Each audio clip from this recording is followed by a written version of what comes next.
Coming up on the September edition of Roanoke County Today, we will attend a groundbreaking at South Peak and meet the developer. Plus, get an update on the Benton Branch Library project. This and more coming up on Roanoke County Today.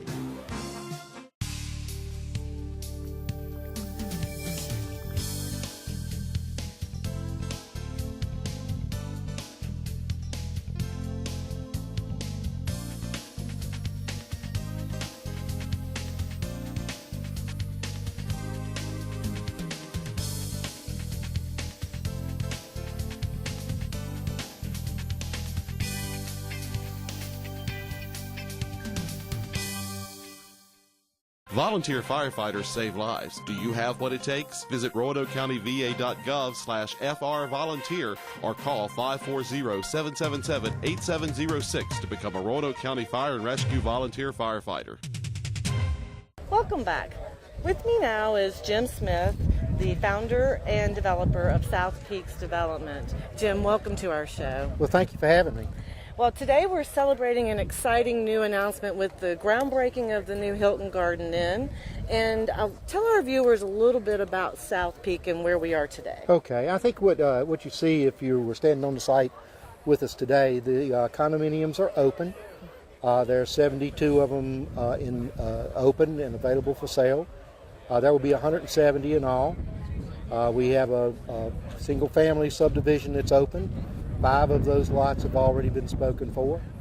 The hotel is now under construction. It's 117 beds. It'll have a swimming pool, a restaurant.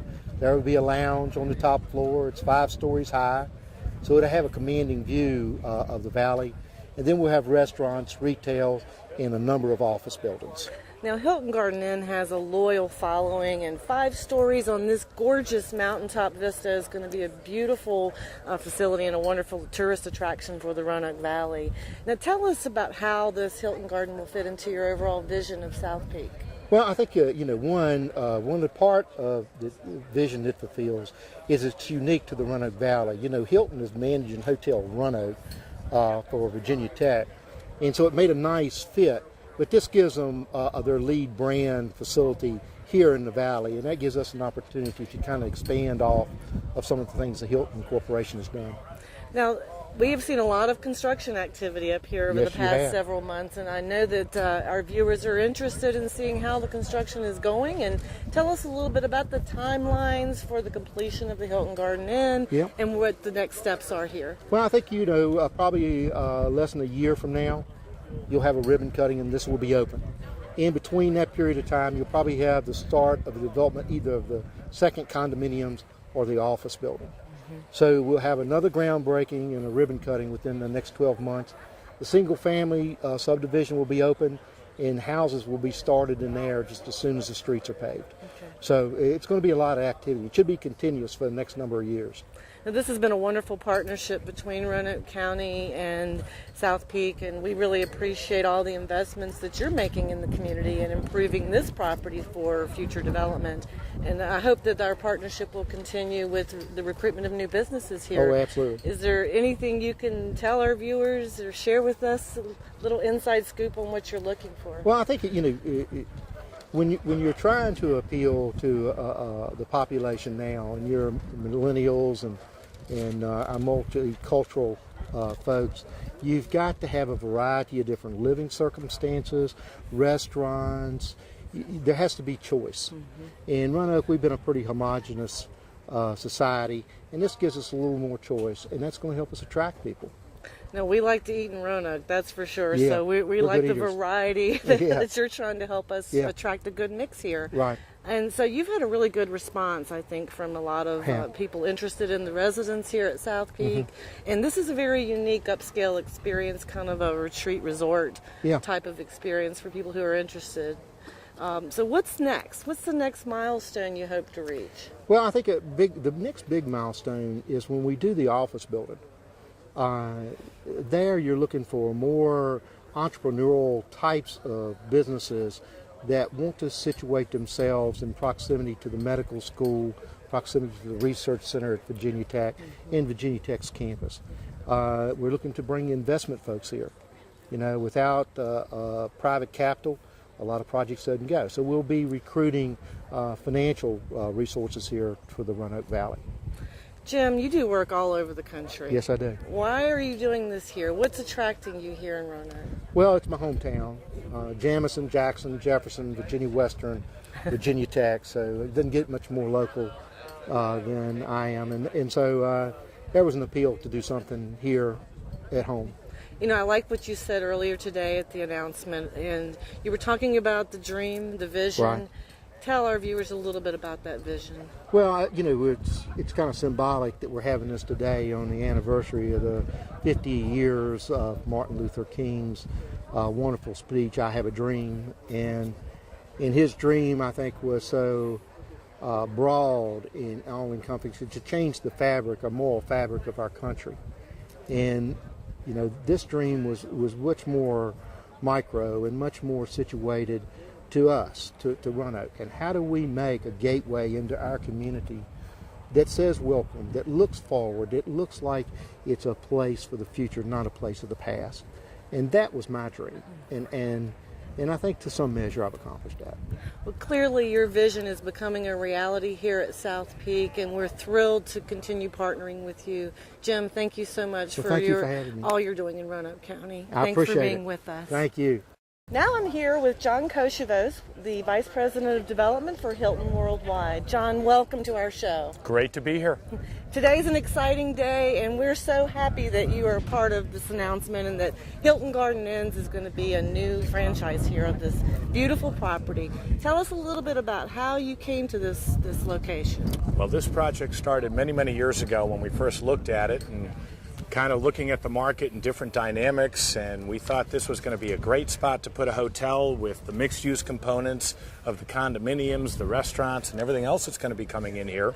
Unfortunately, we had that economic downturn in 08 and 09 and into 10, which kind of delayed the project, and thankfully we were all able to hang in, and conditions are getting better, and we feel now's the right time to get the shovel in the ground and get this project going. Well, we certainly did get the shovels in the ground today, John, and we thank you so much for being here and for being a part of this great announcement. Now, I assume that you feel this is a good community to invest in, don't you? We're thrilled about it. We think this is a great spot to be. We're going to have phenomenal visibility here, sitting up at this wonderful location. The demand generators are here. The economic conditions are getting better, and Hilton Worldwide's thrilled to be a part of this. Now, this hotel in particular, 5 stories in height, 117 rooms, I think it's 80,000 square feet. It's going to be a really nice hotel at this location. And you scout properties all over the United States, right? I specifically cover the mid-Atlantic states and the northeastern states, so yes, I'm always looking for opportunities such as this to franchise our great brands, and Hilton Garden Inn is one of our fastest growing brands. We've got over 600 open on a worldwide basis, and we're always looking for great spots to do more. So it's safe to say if we have some developers interested in working with you on new locations that maybe we can talk to you. Send them my way. We'd be happy to have that conversation. That sounds wonderful. John, thanks so much for being with us today. Thanks for having me. Thank you. Appreciate it. We'll be right back.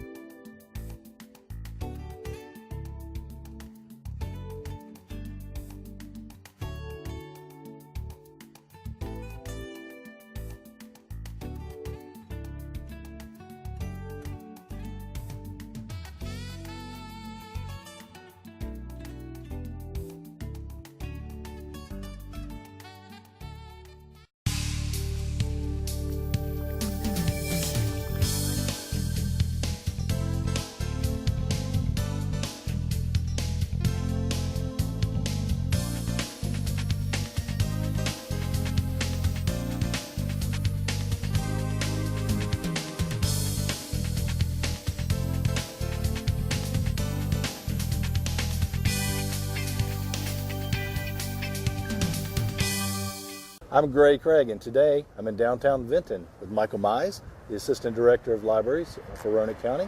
Michael, thanks for coming out today, and tell us, what is the latest news about the Vinton Branch Library Project? Okay, they had their last community meeting. They had 3 of them, and they just finished the last one, so they're kind of finalizing the plans right now. They hope to demolish the Dunman building probably October, November timeframe of this year. They'll probably issue the RFP January time frame, and hopefully have the groundbreaking in April of 2014. Start the construction and hopefully have the building done, the new library for Vinton done by late fall of 2015. Well, that's great. Yeah. Tell us, I know we've had several community meetings, and the community came out and Yep. really with a lot of enthusiasm Right. about the things they'd want to see in their local public library. So do you have a feel about what types of things will be offered? Yeah, they're still finalizing the floor plans, but probably one of the first things that they'll notice is all the glass. So there'll be a lot of natural lighting, lots of seating and stuff, which a lot of the citizens asked for. There'll also be a larger children's area. There'll also be a separate teen area for teens to hang out in. There'll also be probably twice as many public computers in there. There'll be some quiet study rooms for students or tutors to use, even a small conference room. And then there'll be a larger meeting room that can be divided in half. So there'll be a lot of nice amenities in the new library. Well, that's exciting news for Roanoke County and for Vinton. And I really appreciate your time today. I think the last thing I'd like to ask you is, where can people find more information about this project as it goes along? Sure. If they go to the Roanoke County's website, to the library, and right on their homepage, there's a link to the Vinton Library, and they also have some of the renderings of what the library will look like. They can go there and see the pictures and stuff. Great.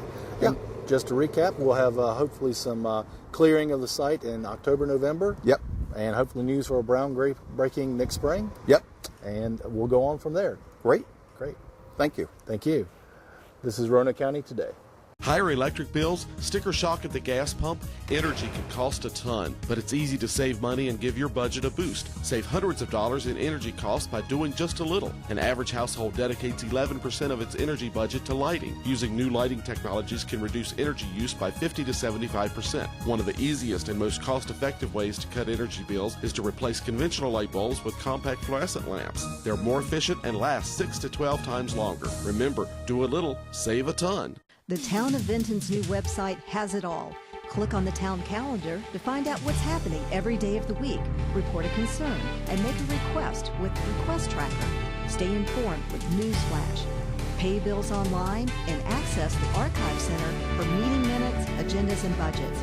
Keep in touch with Vinton with one click on Facebook, YouTube, and Twitter, right from the homepage and much more.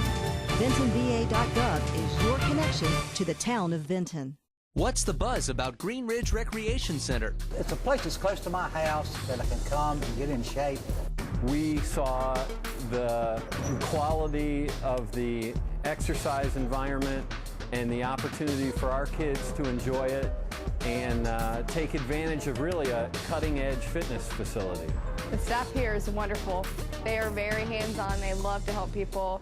Join the fun through daily admission or membership. Green Ridge, healthy fun for everyone.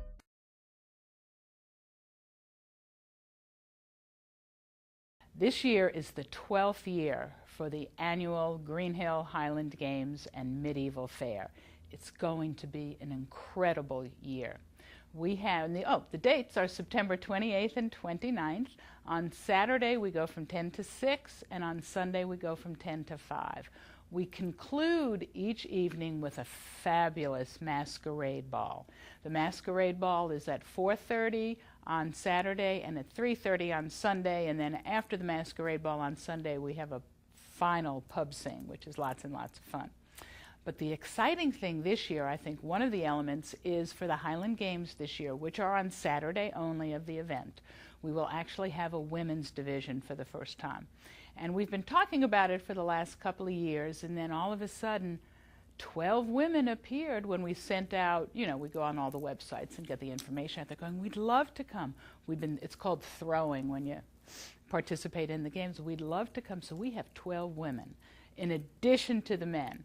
It's going to be a great, great Highland Games. And then, of course, the medieval fair itself, fantasy come to life. We have coursing hounds, we have fencing demonstrations, archery demonstrations, we even have a knighting ceremony, we have Celtic music, we have dancers, we have the horse guy who is hilarious. He does great antics. I have a jester who'll be wandering around, all kinds of characters. We have vendors there selling their wares. We have fabulous food. And you know, the cost is so reasonable. And I'm even going to tell you a way that you can get in for free. The cost is $5 per person. However, if you come dressed in garb, appropriate, you know, for the period, you get in free, and children under 5 are free. And you know, when folks come dressed, they really get into the fantasy, they really get into the entertainment, and they just have such a wonderful time. So it's a great day, great 2 days actually, at Green Hill Park.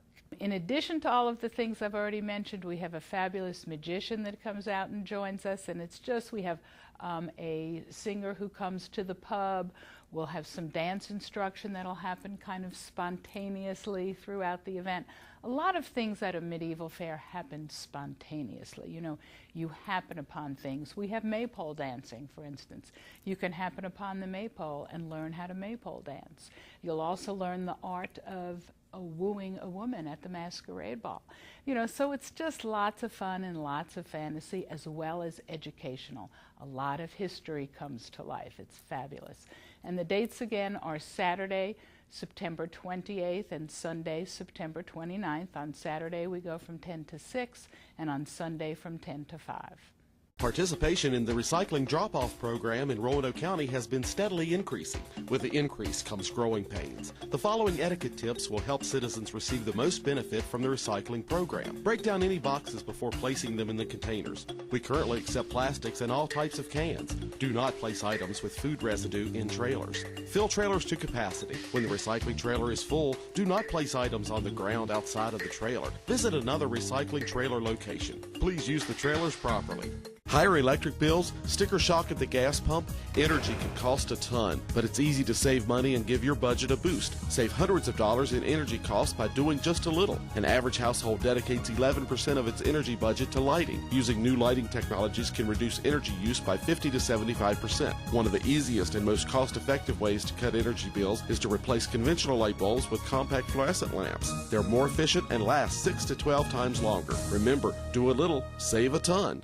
Surf by the award-winning RVTV.org, the official website for Roanoke Valley Television Channel 3. The site features new content like the Media Center, where you can view selected RVTV programming. Also find RVTV's daily lineup, information on RVTV shows, a photo gallery, and even a Notify Me sign-up to keep you posted on upcoming RVTV events. It's all at RVTV.org, the official website for government and educational television in the Roanoke Valley. RVTV. I'm Gray Craig, and this morning I have with me Judy Stokes, and Judy is our registrar for Roanoke County. Judy, take a few minutes and tell us about what the registrar's office does. Okay, thanks Gray for having me today. The registrar's office, we are responsible for all voter registration. We're responsible for changes, name changes, address changes, cancellations we get from other states, and we also are responsible for conducting the elections. Right. Now, I understand, are there many places where people can register to vote? Yes, people can register, of course, in our office. They can register at DMV. They can register, there are applications at the post offices, at the libraries, and this year they've started online registration through State Board of Elections. If a person is a qualified voter, then they can go to the State Board of Elections website. They can complete an application online if they have a DMV driver's license or a DMV ID. Then they can file their application electronically because DMV has a signature on file for them. If they don't have a DMV number, they can still go online, complete the application, but they have to print it and sign it and send it to their local registrar. Great. Now, what is the deadline for this year for registration? The deadline for registration and any changes prior to an election is 21 days. So this November 5th election, the deadline is October 15th. October 15th. I'll be sure to mark my calendar so I don't miss it. Good. Now, I understand also, are there any changes to the polling places this year? No, we haven't had any changes in polling places since the last election. Okay, great. Now, in the media lately, there's been a lot of talk about voter ID laws and those type things. Does any of that play into effect this year with registration? The General Assembly passed a law this year that requires photo identification, and I'm sure our voters have heard about that. but it does not take effect until next July. So the voter ID requirements for the upcoming November 5th election will still remain the same as they were for the last election. Okay, very good. So I guess to sum up then, our deadline for registration is October 15th for this year. Right. And I believe your office will be doing some sample ballots and that type of thing? Yes, we'll be posting sample ballots on the website. And we also will be, you can connect to the State Board of Elections. We'll have a link to the State Board of Elections for the online registration. And the upcoming election will include governor, lieutenant governor, attorney general, and then we have local supervisor races and school board races for the 3 magisterial districts, Hollins, Windsor Hills, and Benton. Right. Now in the past, as we gear up towards the deadline, your office has had some Saturday dates that they've been open. Will you be doing that this year? Yes, yes, but that is not for voter registration because that's after the deadline. That's after October 15th that we will be open the 2 Saturdays prior to the election for absentee voting for those people who are unable to go to the polls for various reasons. For absentee voting only. Mm-hmm. Now, yes. As far as absentee voting, is that something they can do in advance now if people are registered? Or? We start absentee voting September 20th. September 20th? Yes, so. yes. And we have in-person absentee voting in our office. Okay. And then if a person can't come to our office, they can request an application by mail, and we'll be happy to mail it to them. Great. That's great. Mm-hmm. Well, Judy, I really appreciate you coming out today. Remember, everyone, your deadline to register to vote, if you haven't already, is October 15th. And get ready for the election. What day is the election this year? November 5th. November 5th. Thanks a lot for watching Roanoke County Today. Roanoke Valley Television, RVTV Channel 3 is on Facebook. Go to www.rvtv.org and click on the Facebook icon to like RVTV3 today, your government and educational access station. Participation in the recycling drop-off program in Roanoke County has been steadily increasing. With the increase comes growing pains. The following etiquette tips will help citizens receive the most benefit from the recycling program. Break down any boxes before placing them in the containers. We currently accept plastics and all types of cans. Do not place items with food residue in trailers. Fill trailers to capacity. When the recycling trailer is full, do not place items on the ground outside of the trailer. Visit another recycling trailer location. Please use the trailers properly. Looking for a career where each day brings the chance to learn or experience something new? Want to work in a team environment? Or have you always wanted to give back to the community? Consider a career in law enforcement. The Roanoke County Police Department offers great benefits including life, health, and dental insurance, Virginia State retirement, and full pay while in the training academy. The Roanoke County Police Department is currently accepting applications, so take the next step to becoming the newest member of the Roanoke County Police Department. For more information, call or visit our website. Welcome back. I'm Dan O'Donnell, Assistant County Administrator, and I'm here today with a couple of our public safety employees. Thanks for being with us today, folks. Could you introduce yourselves and tell us who you are? All right. My name is Barry Brown. I'm a firefighter here at Roanoke County Fire and Rescue. I've been an employee for a little over 13 years. My name is Eric Olson. I'm an officer with Roanoke County. I've just graduated the academy in November, so total been with the county for about a year. Great. Well, congratulations. Welcome. Thanks, sir. Now, we're here to talk about some adventure you had while on vacation. First of all, you're related to each other, so you go on vacation together. Explain how you're related to each other, if you would. Well, we've actually known each other for years. We kind of grew up together. Our fathers were state troopers in Botetourt County and worked together, so we went to the same high school, so we've probably known each other for over 20 years. And we just recently became brother-in-laws. Oh, great. Congratulations on whoever did that. Now, tell us about your adventures. You had some heroic actions on vacation, I understand. Just tell me what happened.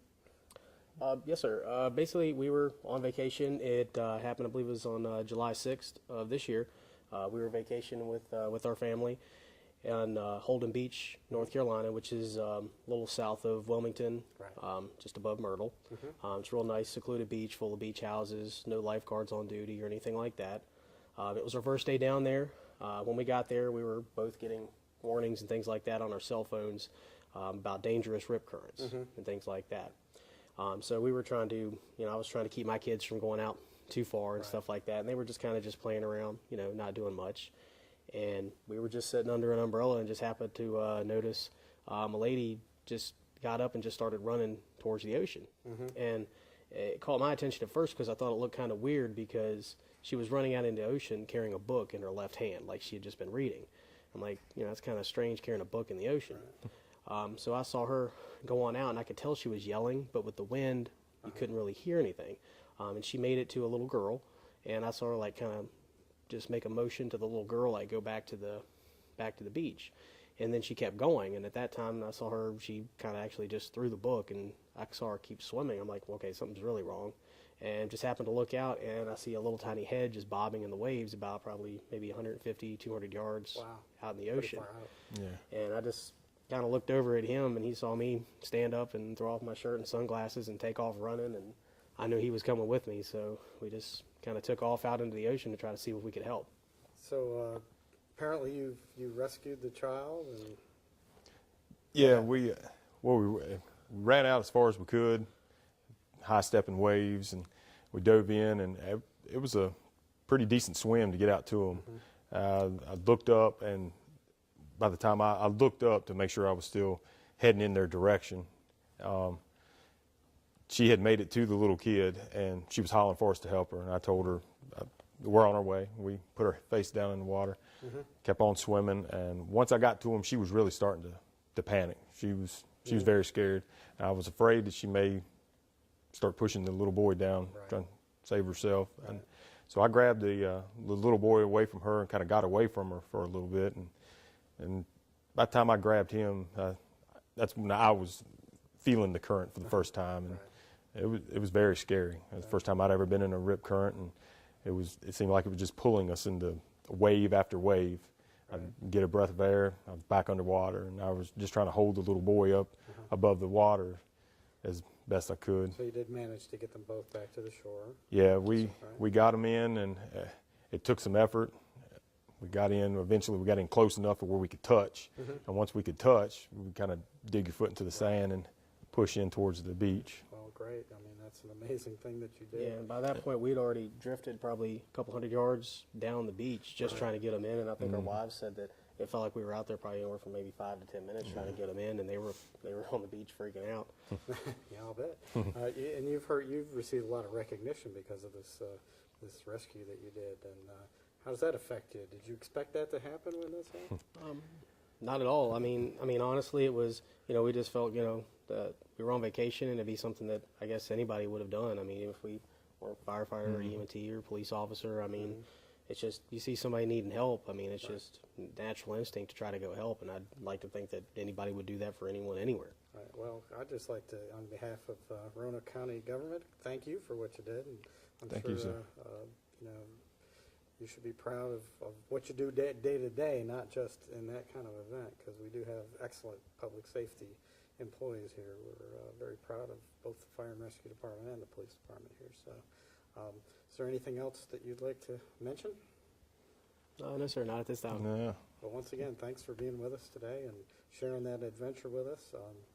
I'm glad you're with us. Thank you, sir. Appreciate Thank you, sir. it. We'll be right back. Higher electric bills, sticker shock at the gas pump, energy can cost a ton, but it's easy to save money and give your budget a boost. Save hundreds of dollars in energy costs by doing just a little. As much as half of the energy used in your home goes to heating and cooling. You can save a ton by making sure your home is properly sealed and insulated against the elements. Caulk window and door frames, wiring and pipe penetrations, and anywhere air leaks. Weather strip around loose window sashes and doors. Remember, do a little, save a ton. Participation in the recycling drop-off program in Roanoke County has been steadily increasing. With the increase comes growing pains. The following etiquette tips will help citizens receive the most benefit from the recycling program. Break down any boxes before placing them in the containers. We currently accept plastics and all types of cans. Do not place items with food residue in trailers. Fill trailers to capacity. When the recycling trailer is full, do not place items on the ground outside of the trailer. Visit another recycling trailer location. Please use the trailers properly.